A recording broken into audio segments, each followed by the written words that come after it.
You're listening to Crossing the Desert. This podcast is a reality series about how I build my small business in the Emirates. I'm Isaac. In each episode, I share how my own business is going, but most importantly, I learn from other entrepreneurs who came to Dubai from India, Egypt, Palestine, Caribbean islands, UK, Russia. From all over the world. Stories of their success and challenges will help me on my own way. The podcast is brought to you by Fortis, the omni-channel platform that integrates POS, CRM, orders, payments, and loyalty programs for small and medium-sized businesses. November is coming to an end, and I'm ready to tell you how this podcast taught me to make as much money in 6 academic hours as I used to make in 100. Lots of things have changed at my school. And it all started back in September. Remember Galina, owner of YOLO Real Estate from the first episode of this season? So she promised me to introduce to a like-minded business owner. Every single mom knows him. She said that he runs an English school just like me, but the difference is that his English school is for kids. It's not the traditional English school. He makes games. So he is playing games in English, developing both English and soft skills. So like all kinds. Kids really begin to speak when they get excited, when they forget that it's in English, and it works extremely well. Our kids started speaking English in 3 months. They knew zero. In 3 months they went to school, yes, speaking English and passing the exams. This conversation happened 2 months ago, and after that, Galina introduced me to Pavel, the owner of the school Skill Kit. Paul, what are Why? What's what up? are these kids? We were trying to sell a car that's 6,000 for Yeah. 300. Yes. Nobody wants to offer. Vote you! Who votes for Margot? Raise your hands. No one. Okay. Who thinks of this Dracoraro? Anyone? One. GG, well played. That's it. No song anymore.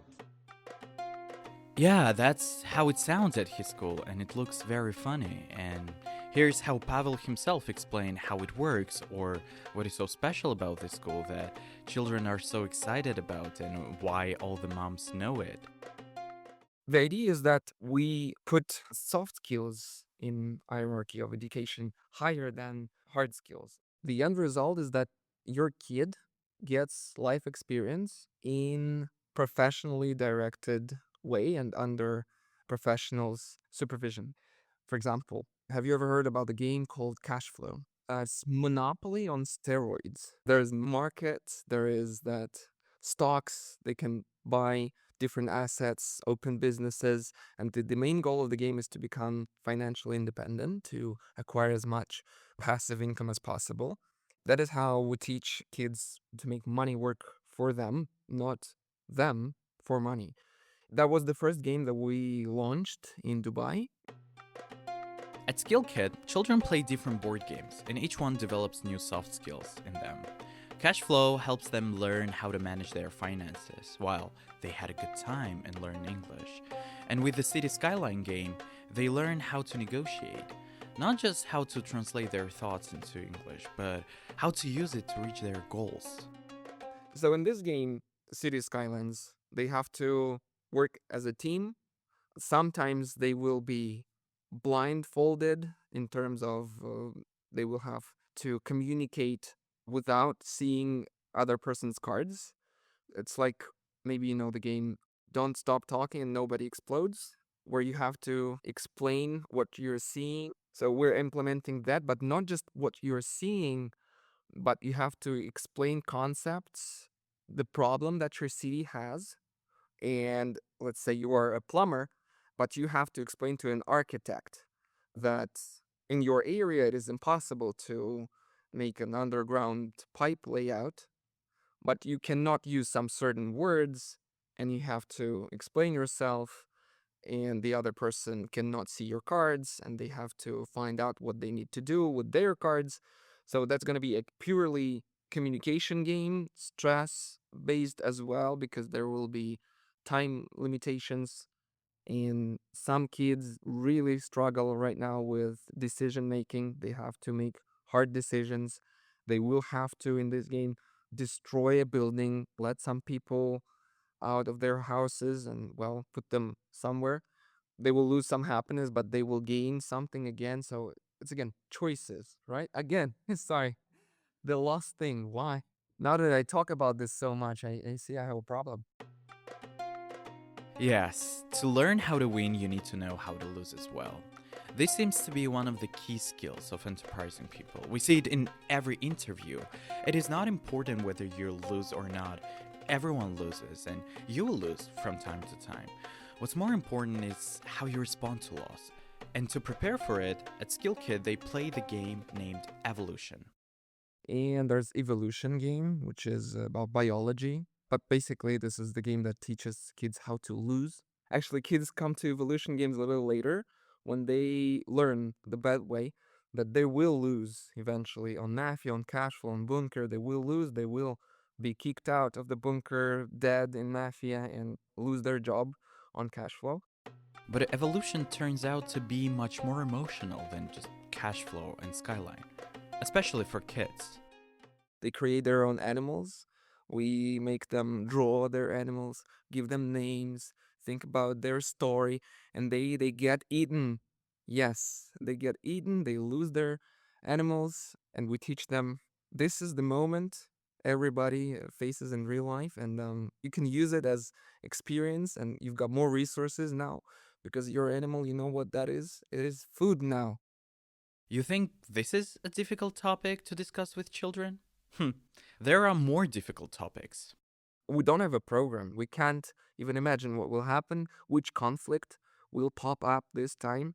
Like last week, we talked about prejudice and stereotypes. Because in Bunker, sometimes when kids win, they create cards, and then they started creating cards based on race.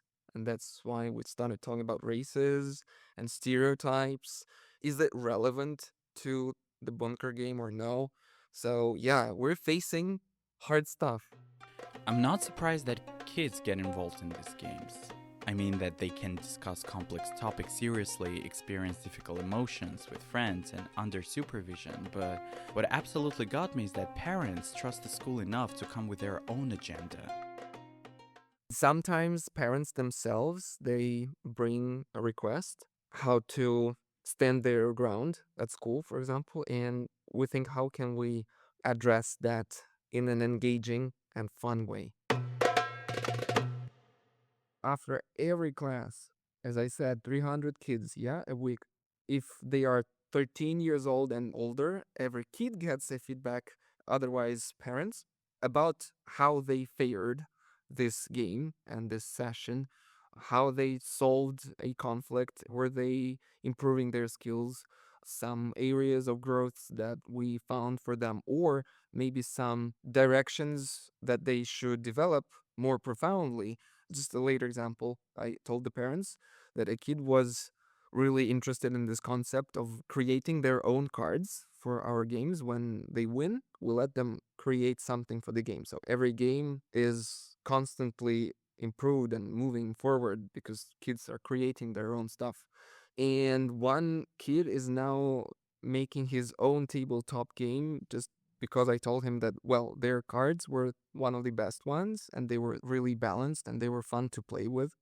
And they're now really thinking about creating a Magic the Gathering clone, but well, with its own special features as well. And I think it's kind of something that parents don't have to and unable to notice because not every parent is a teacher and has pedagogical education. And this is why we have this kind of education.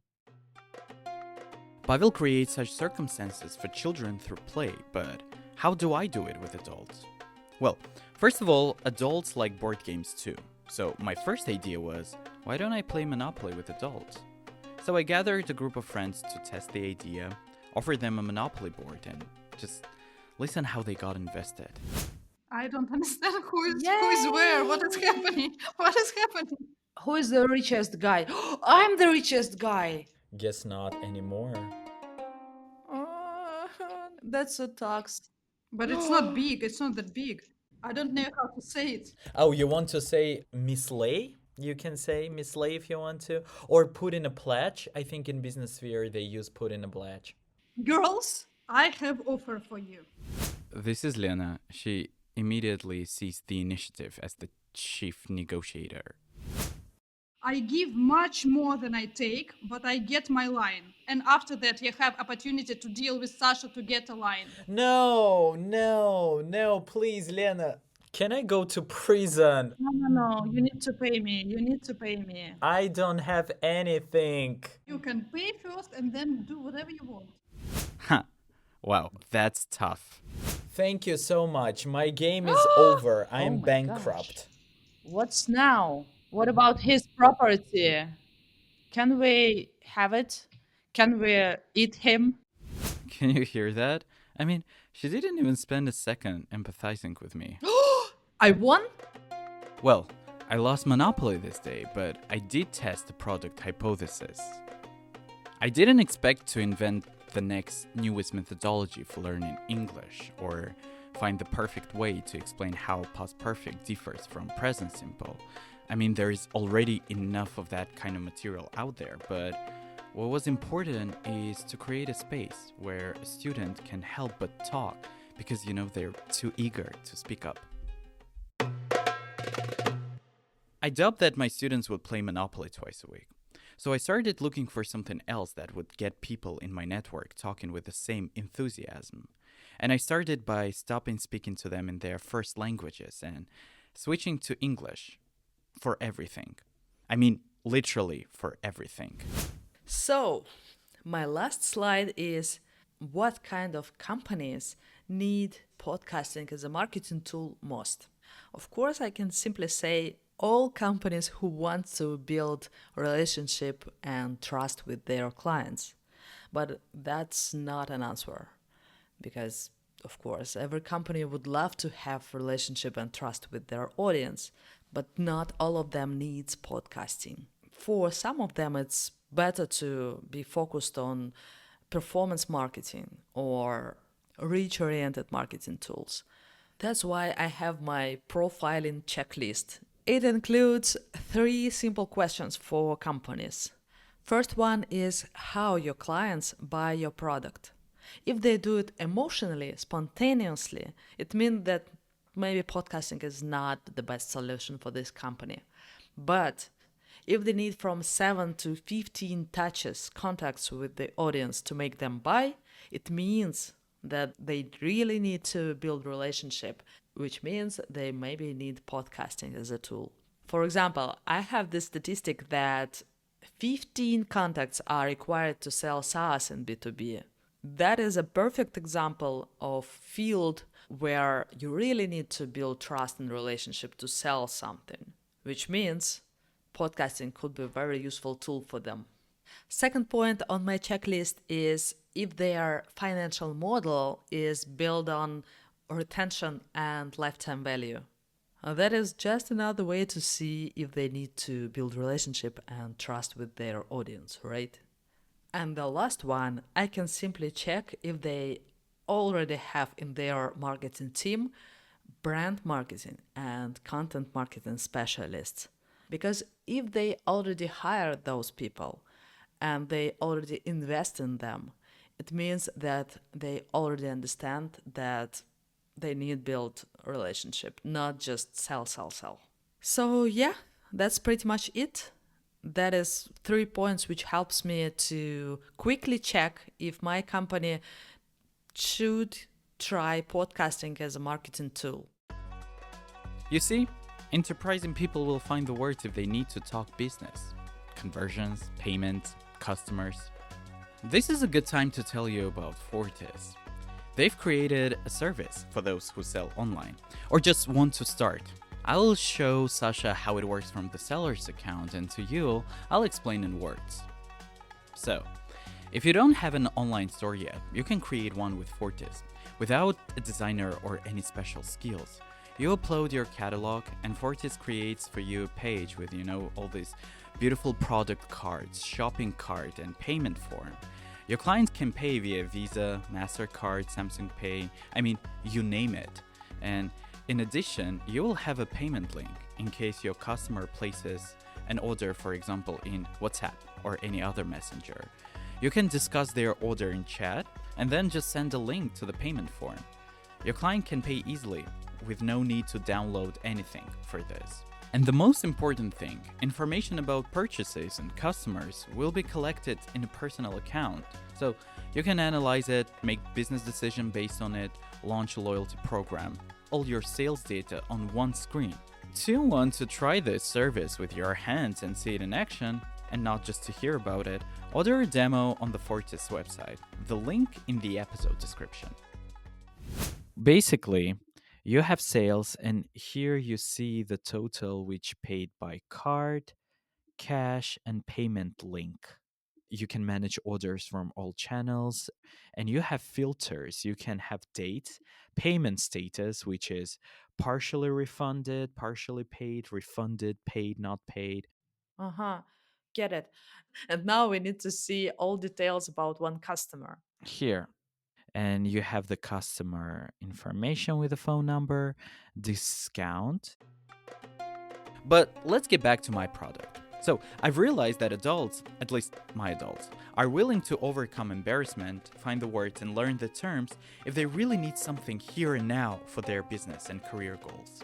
You know what the most heated and engaging conversation I've had in my group since I switched to strictly English only with them?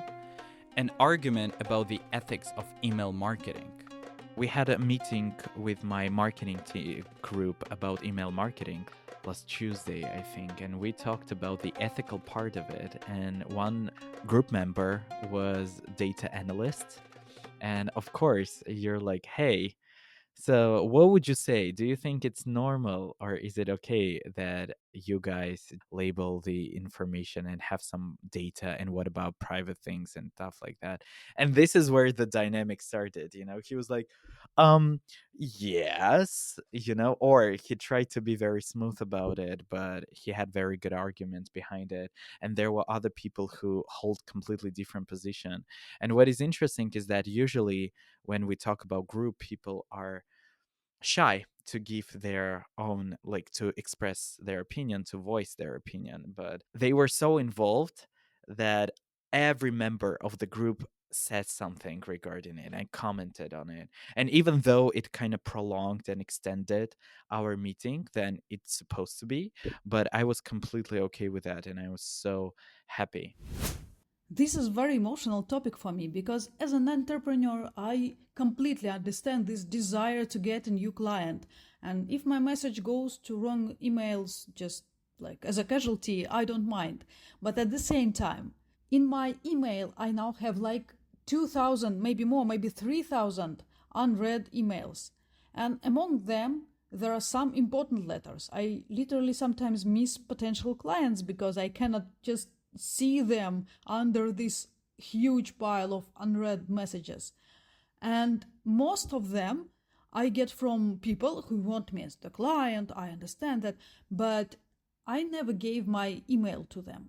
It's not ecological. It's like a trash. It's like a plastic bags of thoughts that swimming around the like informational ocean. And I think it would be better if it stopped. Let me ask you this question. If you would know that this type of outreaching and email marketing will bring you at least one new client every month, would you consider ethicals here, or you would continue with using it for your own purposes to develop your business? But at the same time, No. Don't try to, go around it. Just tell me yes or no. yes, I would. So? Yeah, I would be honest, I would. And so I've decided. I don't need to create adult students for board game debate topics. My students are C-level marketing professionals and entrepreneurs. They play cash flow every day with real money. They have skyline-like conversations every day at work meetings. I just need to bring all those conversations into the lesson space. So if they're really interested in discussing conversions and sales funnels, let's do this. Oh gosh. Can I simply explain it in Russian, please? No? Okay, I'm gonna try. So, I have a payment form on my website, which works actually pretty well. I mean, my client can pay for my services on a website, on a landing page. But there are a few troubles there. First, there is only one payment method in this form, which is PayPal, which is not every client has and comfortable with. Second, there are too many fields in this form. And as a marketing person, you know that the more fields you have, the less money you get. Because it's all about conversion. Every single field is a barrier between your client and payment. So that's why I need very short, simple payment form. My third point is I have no statistic behind this form. I have no idea how many times the same client pays. What is his or her lifetime value or retention? No numbers, no statistics. That's kind of problem. So what I would like to talk about today is how I pick a new service for my website. Here's what I did. Instead of just individual one-on-one session, I've decided to make a weekly discussions about marketing. I invite my students as lecturer to give a speech about their area of expertise. So it can be regarding content marketing, email marketing, outreach, podcast, you name it. And they prepare lecture themselves. And it's a great practice for them because for many of my students, it's their first ever public speaking practice in English. And the other play the role of listeners. Because this way, in addition just to learn English, they get these cool marketing insights and education. It's all about best practices, it's all about cases, it's all about new trends that are not just theoretical, but are very practical. And after the lecture, of course, we have Q&A sessions where they discuss the topic together and often agree collapse. So just listen to this. As my business tracker told me that in new market it's easier to work with somebody who already have this marketing and selling part. So of course you give up some margin from it because you need to take something to agency, but you can grow faster in a new market. So one of my biggest steps now is to have a deep conversation with somebody from your targeted audience, like customer research with somebody from foreign marketing agencies. And as I understand, you work in this type of agencies, so maybe Yeah. help me with that, because I have no idea how it feels like to work in the marketing agency and what they need from their suppliers, how we need to communicate, what would be our offer. So we need cast dev about it. So I would very appreciate if you can share contacts or talk with me about it. Yeah, you can find me in our group chat.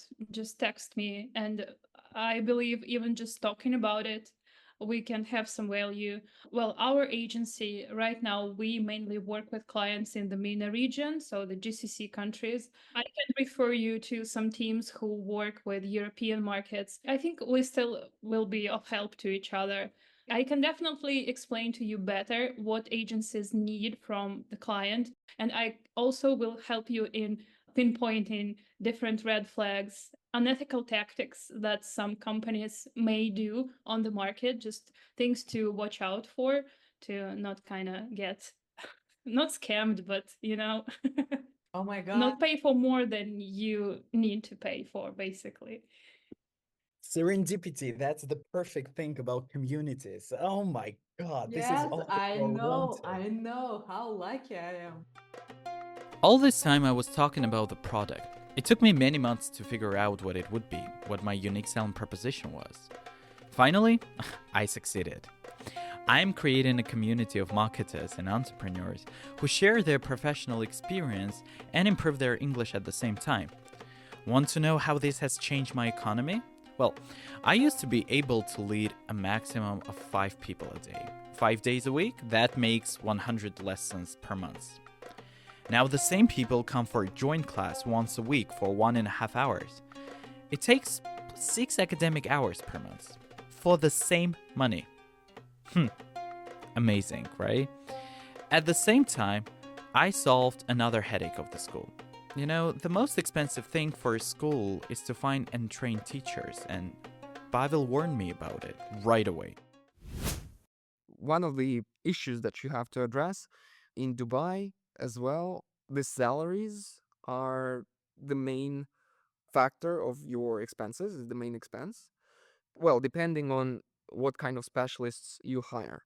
So I tried to create such conditions for my teachers and hosts that after these 300 kids, well, for them, maybe it's a little less now, 100 kids a week, they still could remember everything that happened and they could give this profound and important feedback.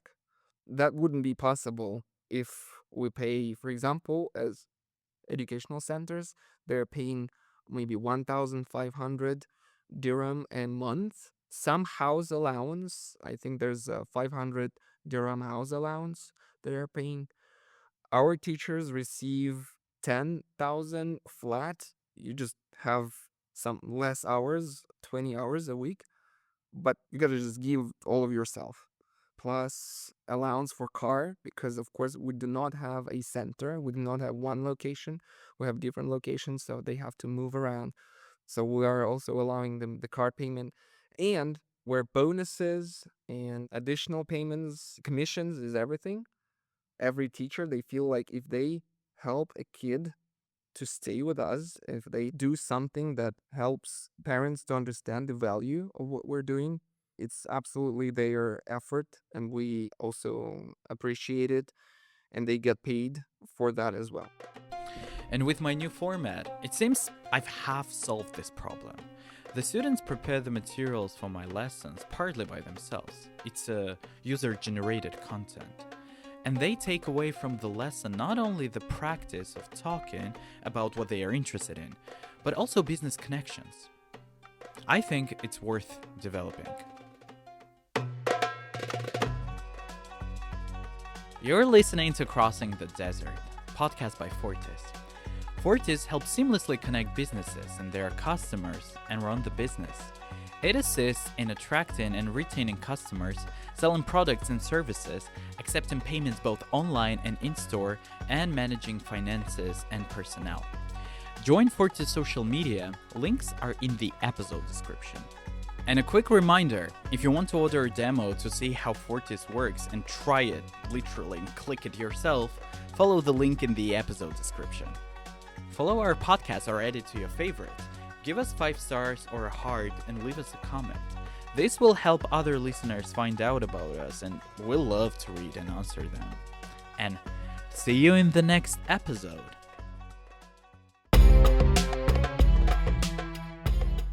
Production by Hatchup Podcast Studio.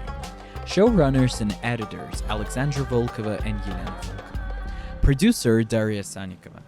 Sound designer Ksenia Kazantseva. History consultant Alena Podnebenная. Fortis consultant JP Serhal. And I'm your host, Isaac Delonin.